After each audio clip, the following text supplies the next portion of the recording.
Ukisikia the dream not come true, basi ndo kilichotokea timu ya taifa ya Portugal na Cristiano Ronaldo. Timu ya taifa ya Spain inawaondosha. Mikel Merino anaingia kipindi cha pili na kufunga bao la ushindi linaloiondoa timu ya taifa ya Portugal kwenye World Cup. Kwa Cristiano Ronaldo ni World Cup yake ya mwisho. Ndoto zake za kutoa ubingwa wa World Cup ndo zinakuwa zimeishia hapo. Cristiano Ronaldo GOAT alikuwa na ndoto kubwa za kutoa ubingwa wa World Cup, lakini leo timu yake imeshindwa kupata matokeo mbele ya timu ya taifa ya Spain. Na timu ya taifa ya wamepiga mpira kweli kweli, wakiwa kwenye kiwango bora, hawajaruhusu bao hata moja toka wameanza kwenye hatua ya group stage hadi kwenye knockout stage. Timu ya taifa ya Spain hawajaruhusu goli hata moja.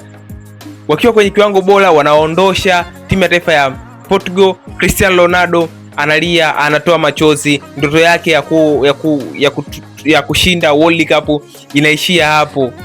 Ndoto imeshindwa kutimia. Alikuwa na dream kubwa kubeba mataji yote, makombe yote, lakini kwa kombe la dunia